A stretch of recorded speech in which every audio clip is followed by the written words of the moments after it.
Buen día, somos el grupo número 1 y este grupo está conformado por Telmo Aguilar, Francisco Puente y Mauricio Rivas. En este video se analizarán diferentes métodos para poder determinar el índice de refracción y el espesor de láminas delgadas. El primer método que se estudiará es la elipsometría, pero para ello es necesario tener un poco de contexto.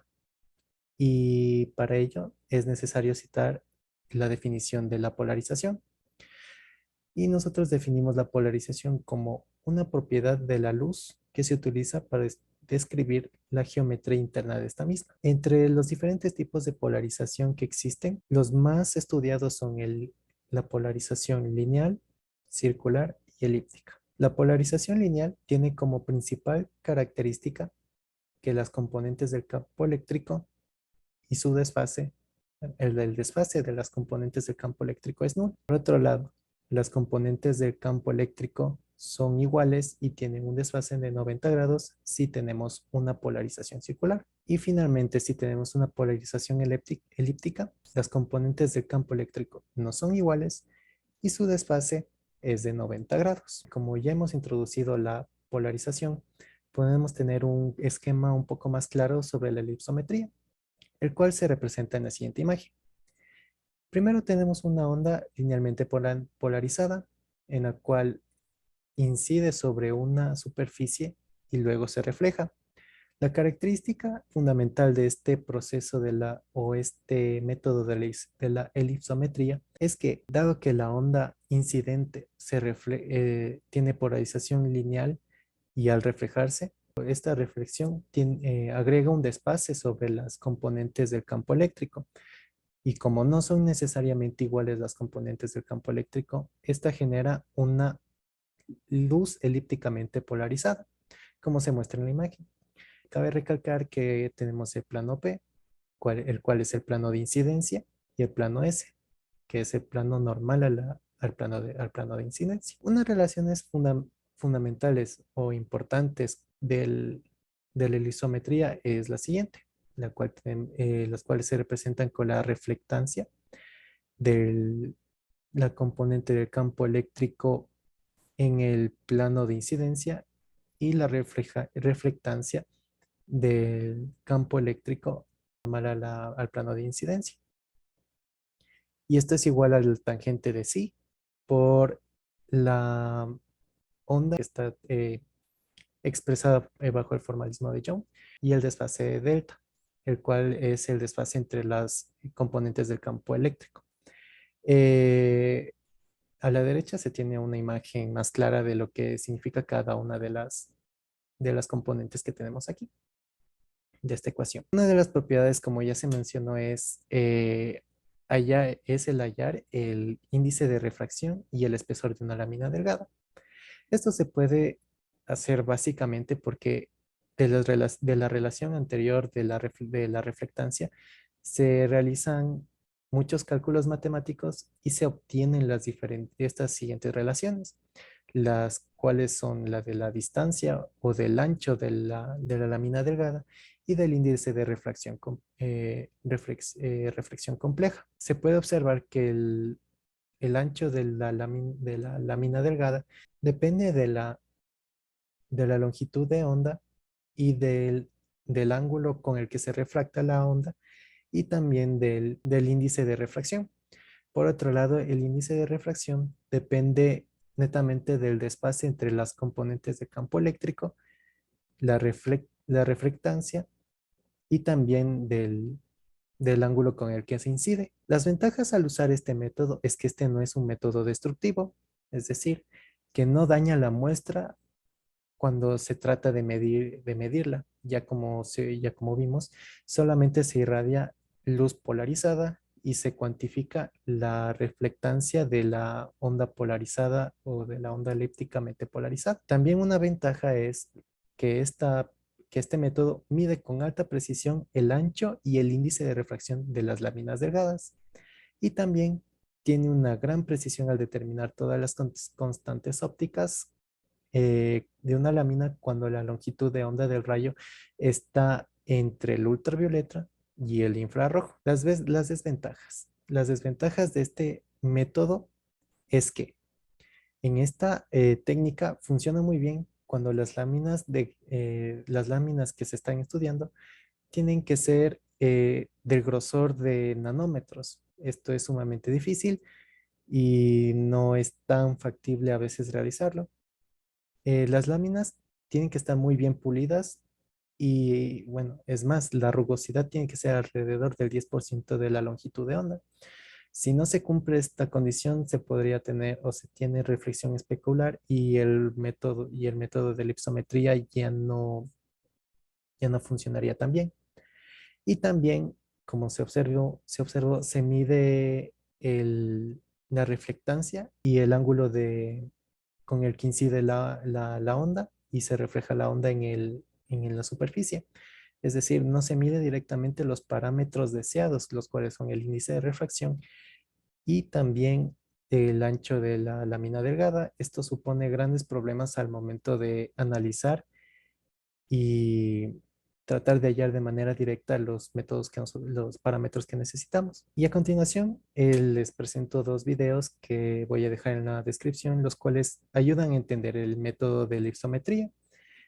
En estos videos se puede observar cómo se tratan los datos y también cómo se utiliza la maquinaria para poder estudiar la isometría o también el ancho y el índice de refracción de láminas delgadas. Además de la isometría, existe otro método para medir el coeficiente de refracción, que es mediante la transmisión. Este método se basa en que incidimos un haz de luz de manera normal contra la superficie del material que queremos estudiar, y este haz de luz logra traspasar todo el material llegando al otro lado. Nosotros lo que hacemos es conocer la intensidad inicial y medimos la intensidad final para obtener el coeficiente de transmisión. Conocemos que el coeficiente de transmisión entre dos fronteras sigue la siguiente fórmula, con el beta, que se define con respecto a los vectores de onda K y las permitividades de cada medio, suponiendo que la onda viene desde el vacío, que suele ser lo usual. Lo podemos simplificar en la siguiente relación, en la cual obtenemos la permitividad relativa del medio. Aquí lo que hay que tomar en cuenta es que esta fórmula del coeficiente de transmisión hay que aplicarla dos veces debido a que al momento que atraviesa la onda, la primera frontera, aún le falta atravesar la segunda frontera. Y por tanto puede ocurrir un proceso de reflexión en el cual ya no se refleje ni se transmite toda la onda, provocando un patrón de oscilante como podemos ver en la figura de acá abajo. Aquí lo más importante es que el coeficiente de transmisión es fácilmente medible debido a que la intensidad del haz incidente es un valor conocido, debido a que casi todos los láseres tienen ese valor como dato, y la intensidad del haz transmitido es un valor medible. Por lo tanto, este es un método bastante factible de realizar. Pero lo más importante dentro del método de medición de coeficientes de transmisión es el modelo que usas para ajustar tus datos, debido a que existen bastantes modelos, algunos más sustentados en la teoría, otros más experimentales, pero el modelo es bastante importante para poder entender, para poder dar una forma a los datos que vemos. Tenemos el modelo de Lorentz, que se basa en un oscilador armónico amortiguado, donde se supone que tenemos una partícula de carga Q. Usualmente es el electrón, pero como los materiales son bastante variados, te puede ser una molécula con un ion libre o demás, que experimenta una fuerza de enlace y una fuerza disipativa, además de tener la fuerza de la onda electromagnética. Usando leyes de Newton se llega a la siguiente ecuación, donde el gamma es un factor disipativo y el omega es la frecuencia natural de este oscilador. Y reemplazando podemos obtener la polarización con respecto a la posición de la partícula cargada y lo cual lo podemos igualar con la fórmula usual de la polarización. Así como nosotros medimos la susceptibilidad, la permitividad relativa, podemos obtener la susceptibilidad eléctrica y podemos obtener la polarización, e igualando y reemplazando la solución a las dedos, tenemos las siguientes dos ecuaciones, las cuales nos relacionan el índice de refracción con el número K. Aquí se puede ver que este modelo usa tres constantes, las cuales es la longitud propia del oscilador, el factor A que representa todas las constantes del material que no se logran, todas las constantes del material que no son necesarias caracterizar debido a que este modelo solo nos centramos en las longitudes de onda, y el factor gamma, que es el factor de amortiguamiento. Aquí lo que hay que tomar en cuenta es que no importa qué material tengamos, incluso podemos tener una combinación de materiales, el modelo siempre nos va a dar esta forma y por tanto va a ser bastante factible obtener un modelo para el índice de refracción y vector K sin importar la composición del material. Otro de los modelos utilizados es el modelo de Cauchy. Este modelo fue obtenido a través de experimentos por Cauchy, quien al realizar experimentos con distintos materiales transparentes, planteó una fórmula para poder calcular el índice de refracción de estas sustancias. Esta fórmula depende directamente de la longitud de onda que se incide a estas sustancias. Como pudimos ver, la fórmula de Cauchy tenía varios términos. Sin embargo, estos términos son anulados cuando incidimos una onda con una longitud de onda de luz visible. En ese caso se puede realizar una aproximación que se la puede estudiar de mejor forma a través de análisis matemáticos en la ecuación del índice de refracción, que es la que podemos observar. Si a esa ecuación nosotros anulamos los efectos de amortiguamiento, entonces hacemos que gamma sea igual a 0, se obtiene la ecuación que podemos ver. Y ahora, dado que para las distintas fuentes naturales de luz, las resonancias de estas se encuentran en todo el espectro electromagnético, tenemos la ventaja de que para las sustancias transparentes, las resonancias se encuentran en el ultravioleta, por lo que la frecuencia de estas es mucho menor que la frecuencia de la luz incidente.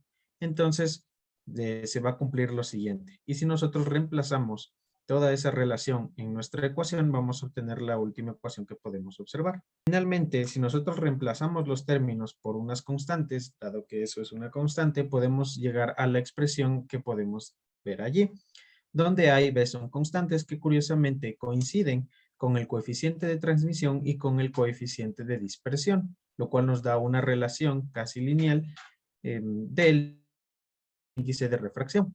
Esto es dado por el modelo de Cauchy. Sin embargo, también tenemos otro modelo que se aplica para los metales, que es el modelo de Drude. El modelo de Drude se aplica para los metales porque se aprovecha que la aproximación clásica de estos nos permite que los electrones se muevan libremente en el medio.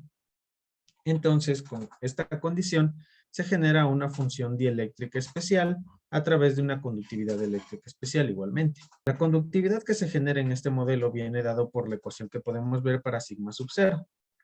Y para un medio dispersivo, es decir, un medio en donde la conductividad depende directamente de la frecuencia, se obtiene la siguiente relación. Ahora, para la función dieléctrica, en este caso, que viene dado por este épsilon en función de la frecuencia, nosotros vamos a introducir la frecuencia de plasma, que es una frecuencia especial característica de los metales.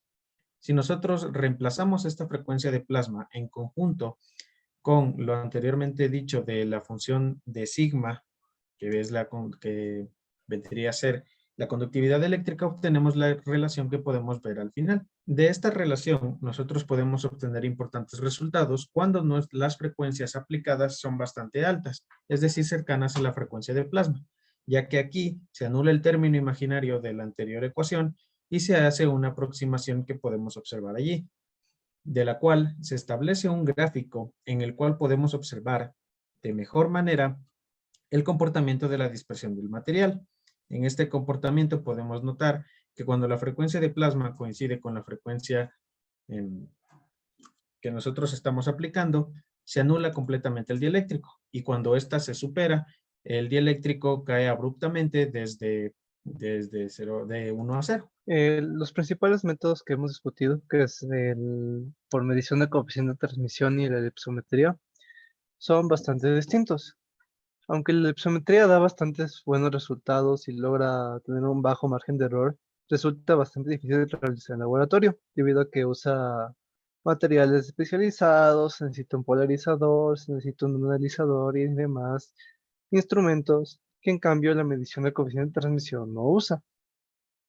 Por otra parte, la medición de coeficiente de transmisión es bastante dependiente del método utilizado, debido a que si es un método que no logra adaptarse bien al material que estamos usando, no va a llegar, va a tener bastante error con respecto a lo que realmente está pasando. Aún así, la gran limitación entre estos dos métodos es el hecho de que para que funcionen bien necesitan láminas bastante delgadas, ya que cualquier imperfección dentro de esta lámina va a provocar que el coeficiente de refracción o el coeficiente de transmisión no sean el mismo en todo el espacio, no se tenga datos representativos del material. En sí, el mejor método, que si no hubiera limitaciones por espacio ni dinero, sería la elipsometría. Sin embargo, el método más práctico y el que se usa en la mayoría de casos es el coeficiente de transmisión, usando distintos modelos que se ajusten bien a los materiales que estamos estudiando. A continuación se presentará la bibliografía utilizada para este video. Muchas gracias.